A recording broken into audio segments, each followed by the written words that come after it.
We're gonna make chicken almond skillet. We cooked the chicken in the oven whole so that we have a good amount of broth as well. Now it's time to take all that wonderful meat off the bone. Here's all that good broth.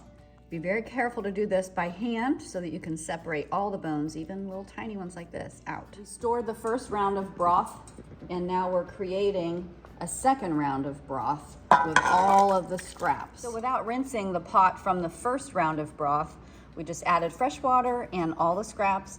When this broth is ready, of course, we'll pour it through a strainer. To be extra sure there's no bones, now we're taking all these pieces and we're just gonna smush them up.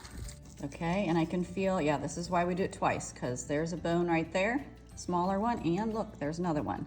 So you gotta smush it up, and that'll be perfect for what we're making anyway. Cut up a lot of celery. So here's our second round of broth after simmering for about an hour this time.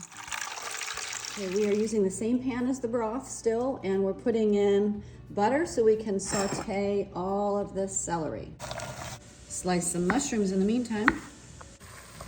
Now we'll add the chicken, the broth. Stir this well until the chicken is hot again. Add in some sliced mushrooms, adding a little more of that second batch of chicken broth. Okay, while that is cooking, we're gonna add cornstarch to soy sauce. This is about 6 tablespoons of soy sauce to about 2 tablespoons of cornstarch, maybe just a little more. Mix our soy sauce and cornstarch mixture in.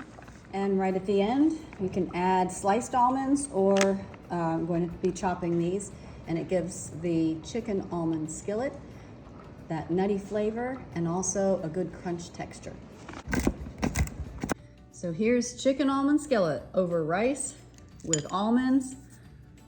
Give a taste.